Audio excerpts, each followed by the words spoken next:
इसमें कोई शक नहीं कि महाभारत काल में पृथ्वीलोक पर देवताओं से भी ज्यादा ताकत रखने वाले योद्धा मौजूद थे। इसलिए जब महाभारत का युद्ध हुआ तो कौरव और पांडव दोनों ही पक्षों के इस तरह के योद्धाओं का वध करना लगभग नामुमकिन सा हो गया।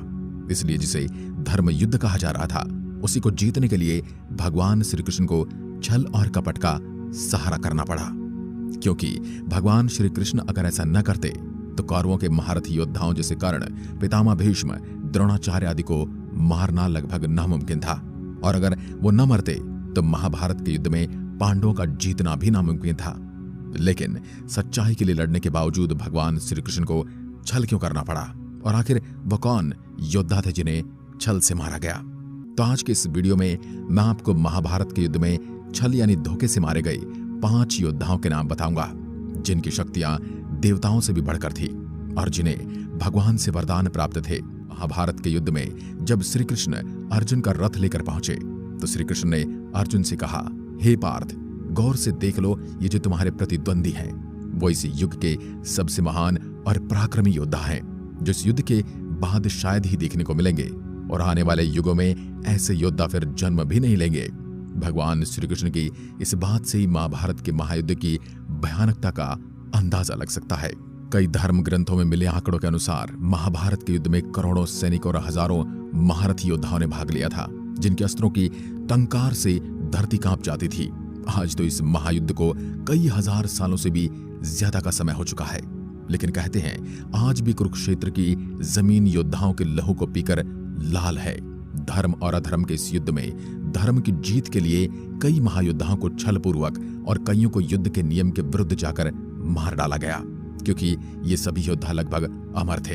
यानी अगर महाभारत के युद्ध में पांडवों की ओर से भगवान श्री कृष्ण न होते तो धरती पर इन महान योद्धाओं का अंत करना नामुमकिन था। इन महारथी योद्धाओं में सबसे पहला नाम भीष्म पितामह का आता है, जो महाभारत काल के सबसे बुजुर्ग पर सबसे ज्यादा तजुर्बे वाले और शक्तिशाली योद्धा थे, जिन्होंने एक समय पर श्री कृष्ण के बेटे सांब को भी धनुर्विद्या में हराया था। भीष्म पितामह को ज्ञान भी काफी ज्यादा था, उन्हें धर्म बोध की काफी ज्यादा समझ थी।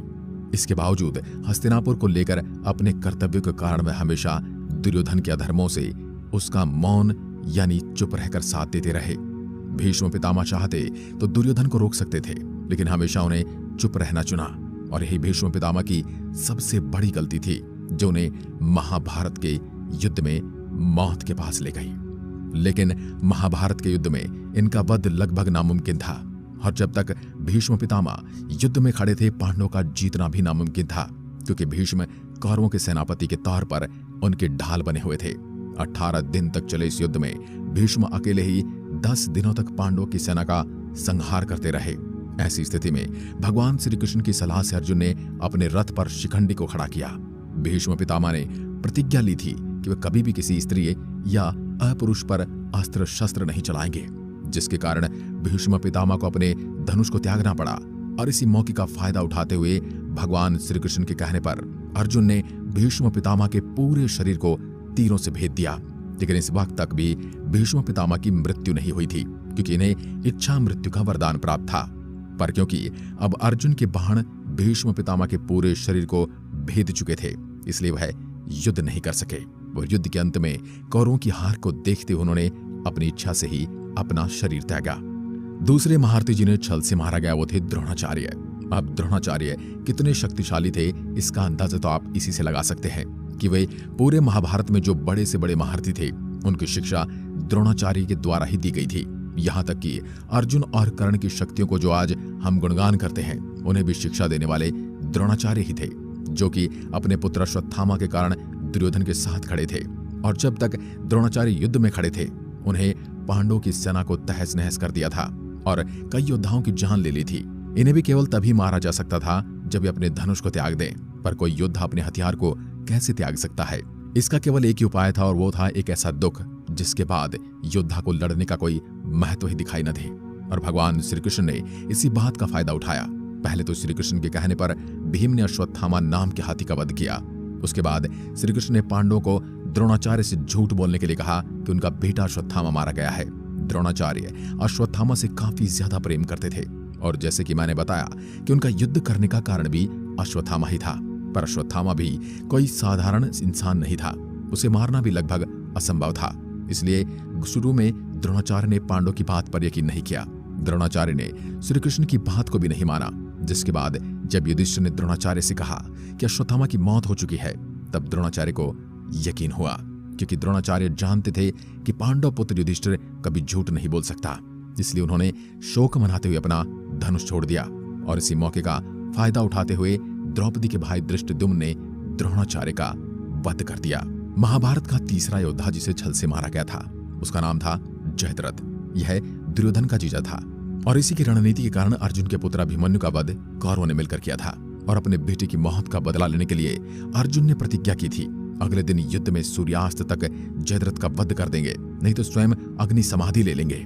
कौरवों की पूरी सेना उस दिन जयद्रथ की सुरक्षा में लग गई, क्योंकि कौरव जानते थे कि अगर आज उन्होंने जयद्रथ की रक्षा कर ली तो अर्जुन शाम को समाधि ले लेंगे और उनके बाद उनका सबसे बड़ा शत्रु महाभारत के युद्ध से समाप्त हो जाएगा। इसलिए जब कौरवों ने जयद्रथ के चारों ओर बड़े बड़े महारथियों को खड़ा कर दिया तो अर्जुन के लिए जयद्रथ का वध करना लगभग नामुमकिन हो गया। जयद्रथ को बस रात का इंतजार था और भगवान श्री कृष्ण समझ गए कि जब जयद्रथ को मारने का एक ही तरीका है और वह है समय से पहले सूर्यास्त। और भगवान श्री कृष्ण ने यही किया।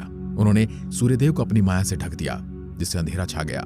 जयद्रथ ने यह समझा कि शाम हो चुकी है और वह अर्जुन के सामने स्वयं चलकर आ गया और जोर जोर से हंसने लगा। उसने सोचा कि अब अर्जुन की प्रतिज्ञा टूट चुकी है और अब अर्जुन स्वयं आग में जलकर भस्म हो जाएगा। तभी भगवान श्री कृष्ण ने अपने मायाजाल को तोड़ दिया और एकदम सूर्य आसमान में चमकने लगा। सूर्य को आसमान में देखकर जयद्रथ घबरा गया, लेकिन भगवान श्री कृष्ण ने तभी अर्जुन से कहा कि हे पार्थ, धनुष उठाओ। और श्री कृष्ण के ऐसा कहते ही अर्जुन ने एक पल की देरी न करते हुए अपना धनुष उठाया और जयद्रथ पर बाणों की बौछार कर दी। जिस तरह से जयद्रथ मारा गया।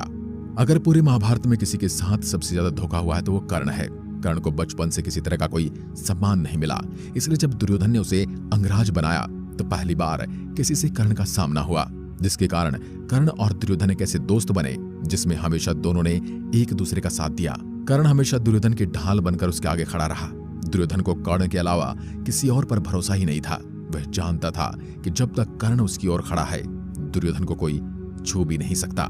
शायद इसीलिए कर्ण ने भले ही कौरवों की ओर से युद्ध में भाग लिया, लेकिन उसके लिए सभी के मन में एक सम्मान था। अगर महाभारत के युद्ध में सच में किसी योद्धा को अमर कहा जा सकता है तो वह कर्ण ही था, क्योंकि कर्ण के पास भगवान सूर्य और चंद्रदेव के कवच और कुंडल थे, जिसके होते हुए दुनिया का कोई भी शस्त्र कर्ण के शरीर को भेद नहीं सकता था।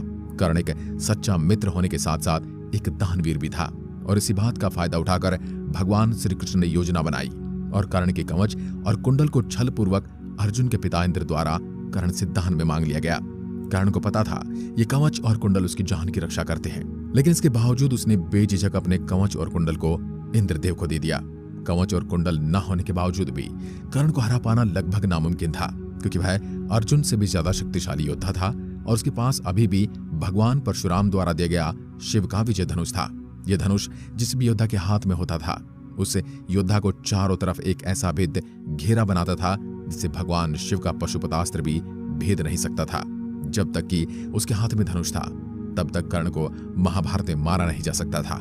इसलिए यहाँ पर भी भगवान श्री कृष्ण ने एक रणनीति बनाई और धोखे से कर्ण के रथ को एक ऐसी जगह ले गए जहाँ की मिट्टी में कर्ण का रथ फंस गया। जैसे ही कर्ण अपने रथ का पहिया निकालने के लिए नीचे उतरा, तभी श्री कृष्ण ने अर्जुन को निहत्थे कर्ण पर तीर चलाने का आदेश दिया। अर्जुन तीर चलाना नहीं चाहता था, लेकिन वो भी ये जानता था कि अगर कर्ण को इस वक्त न मारा गया तो उसका वध करना नामुमकिन है और जब तक कर्ण खड़ा है तब तक दुर्योधन का वध भी नामुमकिन होगा। इसलिए अर्जुन को न चाहते हुए भी धोखे से कर्ण की जान लेनी पड़ी और इस बात से यह साबित हो गया कि अपने कवच और कुंडल के बिना भी कर्ण अर्जुन से कहीं ज्यादा शक्तिशाली योद्धा था। आखिर ऐसा योद्धा जिसको धोखे से मारा गया वो दुर्योधन था। अब दुर्योधन को धोखे से मारना सही है या गलत ये तो कहना मुश्किल है, लेकिन दुर्योधन ने जितने पाप किए हैं उसकी सजा तो उसे मिलनी ही चाहिए थी। लेकिन दुर्योधन जितना बलशाली था उसका वध करना काफी मुश्किल था, और खासकर जब दुर्योधन की मां गांधारी ने सालों पुरानी आंखों की पट्टी हटाकर दुर्योधन के शरीर को पत्थर का बना दिया था तो उसे अब मारना लगभग नामुमकिन हो चुका था। जिसके कारण जब दुर्योधन और भीम के बीच में गदा युद्ध हुआ तो भीम की हालत काफी खराब हो गई थी और भीम को लगने लगा था कि अब दुर्योधन उसकी जान ले लेगा, लेकिन दुर्योधन को मार पाना भीम के बस की बात नहीं थी। तभी भगवान श्री कृष्ण ने इशारे से भीम को बताया कि पहले दुर्योधन का पूरा शरीर पत्थर का बन गया है, लेकिन उसके कमर के नीचे का हिस्सा अभी भी कमजोर है और वहां पर अगर वार किया जाए तो दुर्योधन की जान ली जा सकती है। जिसके बाद भीम ने श्री कृष्ण की बात मानते हुए दुर्योधन की कमर से नीचे के हिस्से पर प्रहार किए और नियमों के विरुद्ध जाकर उसके दुर्योधन की जांघ तोड़ दी और इसी के चलते दुर्योधन की मौत हुई। दोस्तों, आशा करता हूं आज की इस वीडियो में आपको कुछ नया सीखने को मिला होगा। अगर आपका कोई सवाल या सुझाव तो हमें कमेंट बॉक्स में लिखकर बता सकते हैं।